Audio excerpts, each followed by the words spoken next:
WHMIS 2015, Part 3. Communication is a large part of WHMIS 2015. After the hazards of products have been identified, assessed, and classified, the hazards must be communicated to all stakeholders. WHMIS 2015 communicates in the following ways: pictograms, signal words, hazard statements, precautionary statements, labels, and SDS, or safety data sheets. These were formerly MSDS, or material safety data sheets. WHMIS 2015 standardized hazard communication so all stakeholders have a clear understanding of the dangers of working with hazardous products. The GHS has established the following guiding principles for hazard communication. Be available in more than one form, pictograms, labels, or SDSs. Include hazard statements and precautionary statements. Be easy to understand and be standardized. Be consistent with each other to reduce confusion, and take into account all existing research and any new evidence.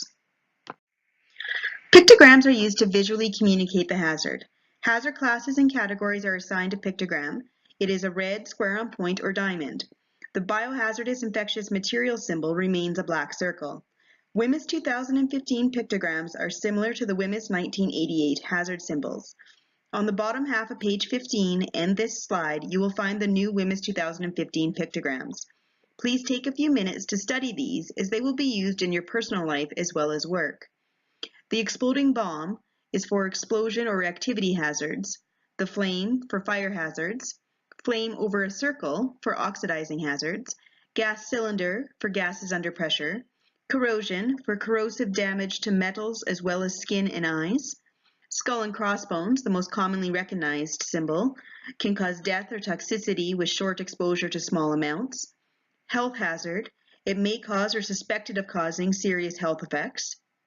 Exclamation mark, may cause less serious health effects or damage to the ozone layer. The environment, may cause damage to aquatic environments. Biohazardous infectious materials, for organisms or toxins that can cause diseases in people or animals. On page 16, you will find the pictograms from the old WHMIS 1988 compared to the new WHMIS 2015.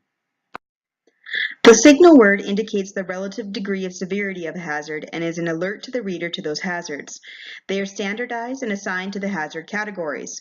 Only one signal word corresponding to the class of the most severe hazard should be used on a label. Some lower-level hazard categories do not use signal words. The signal words for WHMIS 2015 are danger, used for more severe hazards, and warning, used for the less severe hazards.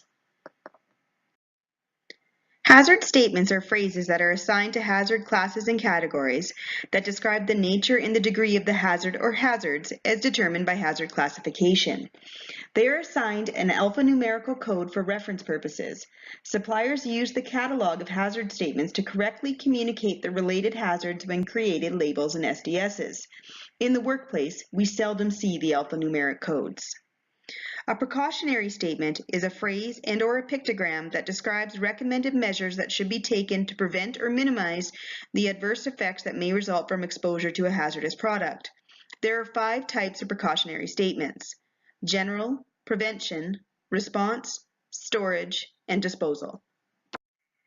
WHMIS labels are used to communicate hazards and precautionary measures to users. Tell your employer if you see any hazardous product container that does not have a label on it or if you can't read the label.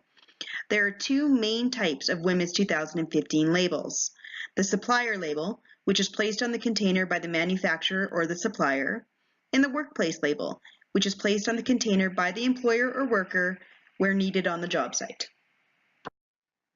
The supplier label is provided or attached by the supplier and will appear on all hazardous products received at a workplace in Canada. If the hazardous product is always used in the container with the supplier label, no other label is required. The information that must be included on this label is the product identifier, initial supplier identifier, pictogram, signal word, hazard statement, precautionary statement, and it must be in both English and French. For containers under 100 milliliters, there is only enough space for the most vital information. This supplier label must show the following: the product identifier, supplier identifier, hazard symbol or symbols and/or a pictogram, and the signal word. Workplace labels are provided by the employer. They show the following: the name of the product, precautionary measures, and that more information is available in the SDS. Whenever you take any hazardous product out of its original or supplier container and put it into another container, a workplace label must be attached to it. There are some review questions on pages 24 to 26 of your worksite booklet. Once complete, please proceed to WHMIS 2015, Part 4.